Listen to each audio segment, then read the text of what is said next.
Hello and welcome to this week's Sky Fantasy Football Game Week preview. We're looking ahead to Game Week 4 this week, probably the first game week with a bit of a dodgy single game day with West Ham and Luton coming up. But of course we need to look back at Game Week 3 first to see some notes and how I got on in general. Obviously just below me right here you'll have how I got on with the rank, with the points and stuff.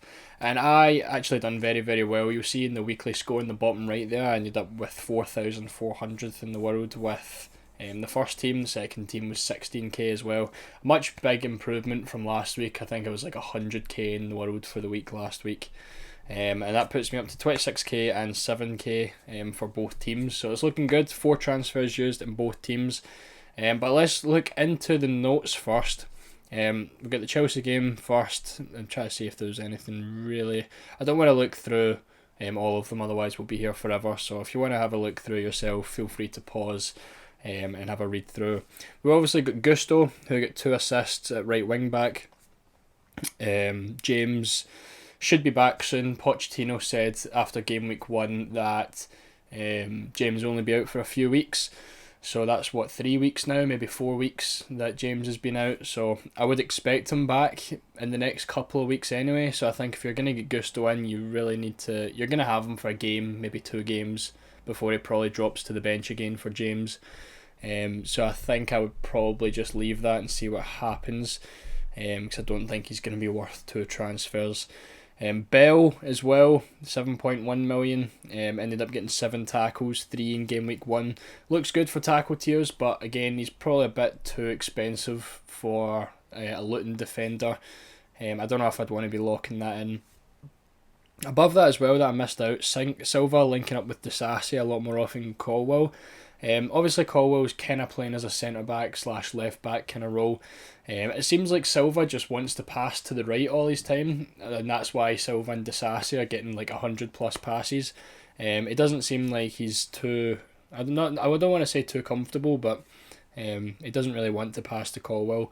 And Colwell obviously ended up just hitting the pass tier with 60 passes this week. First one of the season, which is good for us owners. Nakamba as well ended up with 3 tackles, just missing out. It was the exact same as game week 1. It's quite unfortunate actually, and I think a lot of people are getting a bit tired with him. And I think a lot of us have money in the bank anyway, so we'll probably look at getting him out. On to the Spurs game. Maddison, best player to own right now. Richarlison, obviously very poor. 3 games in a row now, he's really just not been in it. Any other striker in his position scoring a couple goals, he just looks totally off it. And then he came off after 60 minutes with Son moving to striker, who again never really done much. We need to see what happens if Spurs sign a new striker before the end of the transfer window. Basuma only ended up with about 35 passes this week, still got the tackle tier, so that's us still having consistent tiers from Basuma, still looking like the best enabler. Sarr as well, wanted to say, obviously scored last week, got an assist this week, but I don't know when Bentancur's due back, but he will be due back, and I think Sarr probably loses his position unless he ends up being world class in the next few games. And he's not really been hitting too much tiers. I think he got shots tier last week. Other than that, he's not really too close with it, so you're expecting returns from him. Obviously, he's only 6.5 million, which is great, but as I say, he's quite. I don't think he's nailed, and he's not really hitting any passing tiers, any tackle tiers like that. So you are relying on a attack and return. For the Arsenal game, Rice obviously looked great for tiers again, getting tier 1 passing, tier 2 tackles. Saka obviously took the penalty, scored, great penalty. Still the main penalty taker, which is good news. Paulinho came back, goal, tier 2 tackles.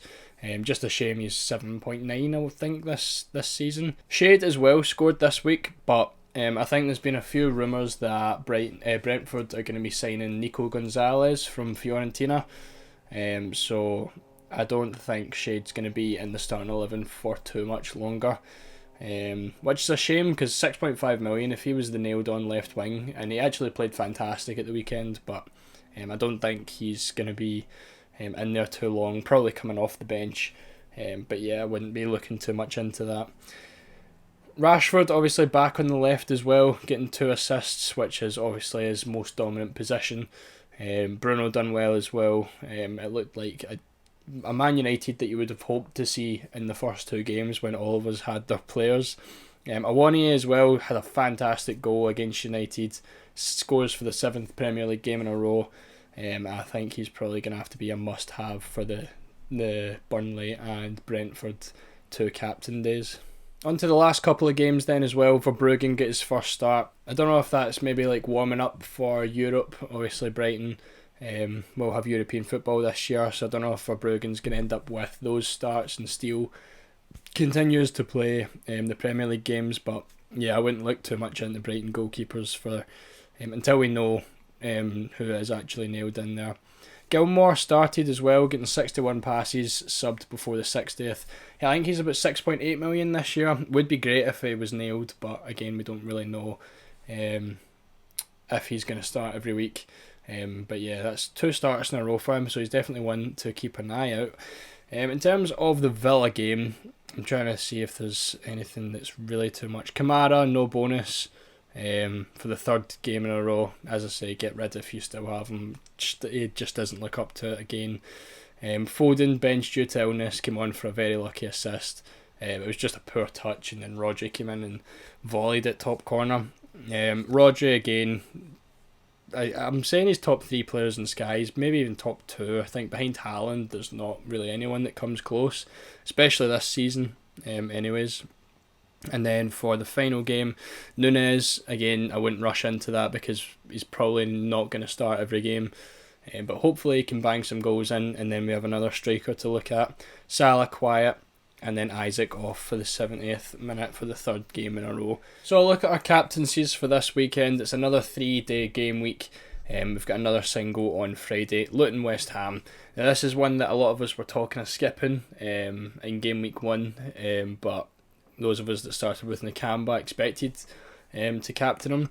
I think the way Luton are playing right now, I think that's 4 goals. No, they lost 3-0 to Chelsea, so 7 goals conceded in 2 games. It could be very beneficial to have a West Ham player. I don't know if I would transfer one in now though if you don't have one. I think if you don't have one, I think you've got to just skip it because you're going to be using 2 transfers. And it's going to be a big risk to do so. I went for Bowen as the number 1 captain. It's very close between Bowen and Ward-Prowse. I don't think too much separates them. Ward-Prowse probably would be up there if he was getting the tiers, but he's not really had or been anywhere close to bonus in the 2 games he's played. So I went for Bowen because I think he's a bit more explosive. Ward-Prowse on the set pieces as well. I think either one, if you can afford one, if you can only afford one, I don't think you're going to be hindered too much. I think Bowen though is more of the explosive pick, and he's more likely to get a 25-point haul than Ward-Prowse is, which is why I went for him as the number 1 captain. I've also got Antonio in there, so he scored at the weekend and scored the week before. Obviously when Antonio's on form and is fit, he's normally a very, very good option. So I've snuck him in there. I think we could end up all having one of Bowen or Ward-Prowse and then Antonio go score a hat-trick. It's the kind of thing that happens, isn't it? Saturday, again, Haaland, easy captaincy against Fulham. Still the most expected goals conceded in the league with Fulham's defence. City at home, no reason not to go with Haaland. Again, Jackson and Diaz are just kind of there as backups. Jackson against Nottingham Forest at home, and Diaz because City probably are going to keep a clean sheet at home as well. So that's a 10-pointer from Diaz, which I think is fairly good for a captaincy. I suppose Maddison could be in there as well, if anyone has him. But again, you're not really going to be captaining anyone instead of Haaland that day. Sunday, I went for a bit of a different pick. So obviously, Van Dijk got a red card on Sunday. So Liverpool's defence is looking a bit shaky. It looks like it's going to be lined up with Robertson, Gomez, Matip and Trent. And I think Watkins and Diaby, for that matter, could end up proving very good. Obviously it's at Anfield, so it's a bit different. If that stadium was at Villa Park, or if the game was at Villa Park, I would definitely be captaining Watkins. And then we've got Salah and Saka as well. Salah, just because it's Salah, everyone really has Salah. I don't think anyone's got Diaz and stuff at this point. So Salah I've got as the second best purely because he's the most owned. Saka, I think Saka at home against Man United, who still look a bit dodgy in defence, could be a decent captaincy. But for me, I think I might end up going with Watkins that day in the team that I've got Watkins, because I think he could do very well against Liverpool. On to some of the transfers I like this week then. I've got Bowen in here. Now this could be Ward-Prowse. Obviously, we want to try to get them out after the Luton West Ham game. But I've went for Bowen because that's the player I've got and it just made more sense. 4 players I like for Bowen that I think have a good chance of hopping on this week. Isak, Sterling, Mbeumo and Luis Diaz. I think Isak's a good point to hop on now if you're looking for a Newcastle striker. He's only 0.2 more than Bowen is, and their fixtures are kind of getting a bit better now. They've got Brighton this week, who we have seen are susceptible to leaking goals. Brentford next week, and then it's literally just a big long line of easy fixtures. Obviously, Isak's only going to play 70 minutes, so you've got to kind of lock that in when you know you're making that. If you know you're making that transfer, you've got to just know you're getting 70 minutes out of him, and that's it. I like that transfer again because of the fixtures, and Isak just is a fantastic player. Could be a great differential as well if you get him in early enough. Sterling as well. Chelsea still have great fixtures, and he actually happens to be cheaper than Bowen is. 8.7 million sterling is this year. I think he could be a great option. You've still got like 4 or 5 good Chelsea fixtures. And Mbeumo as well, Brentford still have some decent fixtures. I think the next 4 fixtures are still good for Brentford, with Newcastle in there as well.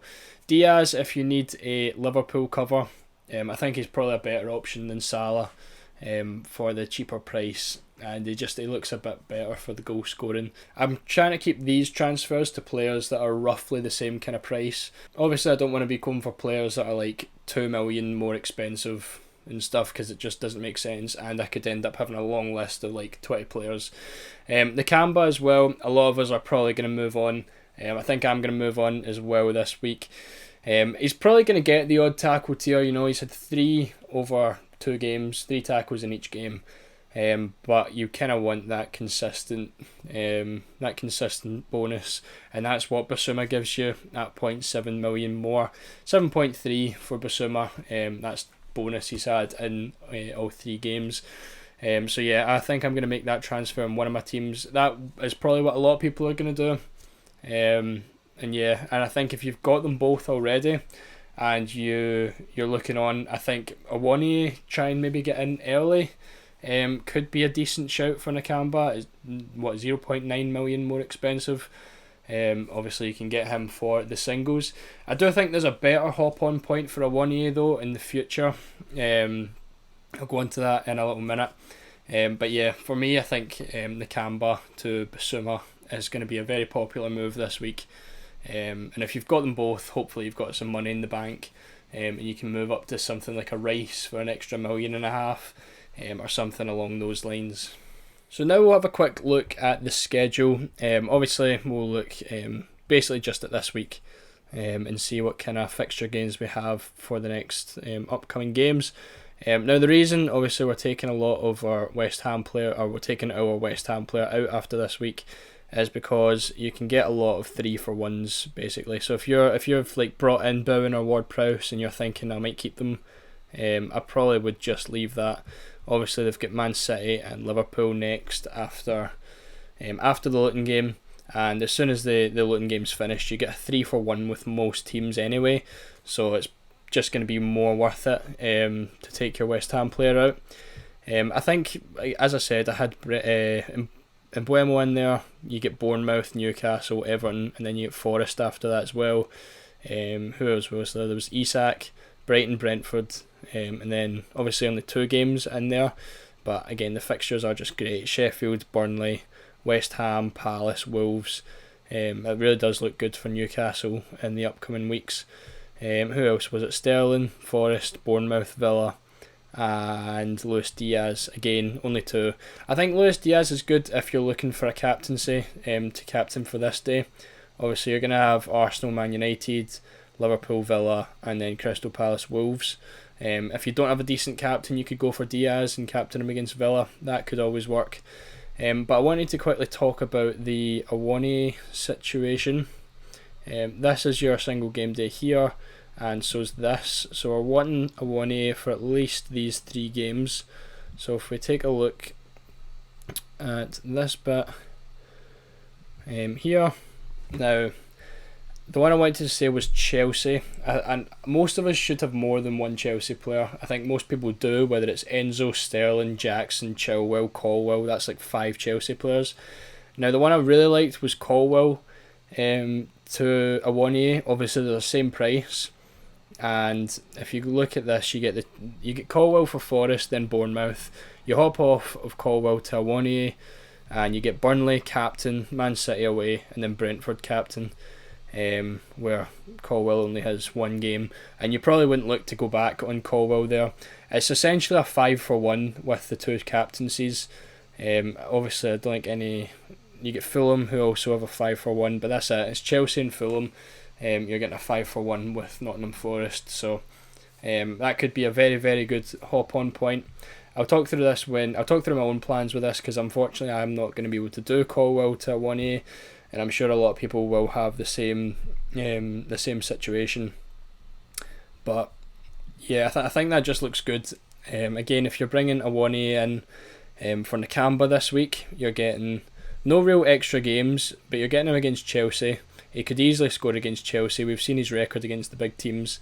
And then you're getting obviously the captaincy straight after that if you wanted to bring him in early. But my preferred point for that would be Chelsea, one of the Chelsea players to come out, and then you get that 5-for-1.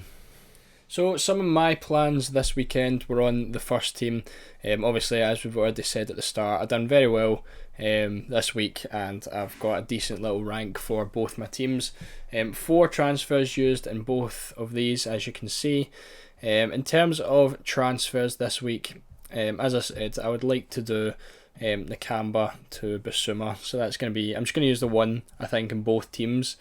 And that's going to be getting the Luton and West Ham players out. So there's Bissouma there, and that's going to be my transfer. Now, obviously, as I said, I'm not going to be able to do Colwell to Awoniyi. That's because the formation just doesn't allow it. Another option, I think, what I am going to end up doing is doing Watkins to Awoniyi, and that will give me 3.6 in the bank, and then I'll eventually upgrade Colwell. That'll give me 11.1 for that, so I can really upgrade him to whatever I want when I have Awoniyi in there. But yeah, it's going to be Nakamba to Bissouma for me this week. In terms of captains in the first team, we're sticking with Nakamba. It probably is going to backfire a lot. West Ham are probably going to score a few goals, but as I said, I don't think it's going to be worth making 2 transfers. Unfortunately, I just missed the boat on the first team for that West Ham transfer. For the Saturday, it's going to be Haaland, obviously. I think I've actually got quite a few players. Is that seven players playing on the Saturday? And then the Sunday, it's between Salah and Watkins. It's a very tough one. I'm going to stick on Watkins now. I think realistically, if you said who do you think's more likely of scoring in that game, I'm going to be picking Watkins. This might change, but for now, I'm going to stick that on Watkins because I think he could score against a depleted Liverpool defence. For the second team, didn't do as well this week as the first, but still a green arrow. I believe I was 15k or something last week. But yeah, in this team, we had Bowen, who ended up getting 13 points, worked very nicely, and he's going to be coming out. Again, for one of the 4 players, I've got 11.5 million in the bank, so I can go at literally any player in the game. I'm going to go for, I've not decided on this one yet, but it's going to be one of the 4 players that I put on that transfer list, one of Diaz, Sterling, Mbeumo or Isak. But I've still got all week to decide on that. I think right now I'm leaning towards Isak, but again, I'm not going to captain him, and his minutes aren't fantastic either, so it's still one that I'm debating. In terms of Johnson for both teams, I'm not going to take him out yet. He plays on Sunday this week, so he won't be coming out. I think I'm still just going to wait on Dean Henderson news. We obviously get deadline day coming up, so if Henderson signs, I'll let him play. I'll let Johnson play on Sunday. Hopefully he does, and then I'll maybe look at moving him on afterwards. For now, he's in my plans to stay. Richarlison in this team, he's the one that's going to be going to Awoniyi whenever the Forest games come up, and then I'll try to get Maddison in when the Spurs singles come up, and that's that. In terms of captains for this team, Bowen obviously hoping for a big haul there, Haaland in this team, and then it'll be Saka for that game as well. And that wraps up the game week preview. There's not really too much else to say. I think I've covered everything. Obviously tomorrow over on Twitter I'll be asking for your Q&A questions. That video will be out on Thursday. But as usual, if you enjoyed, make sure to leave a like. Thank you for watching, and I'll see you all in the next one.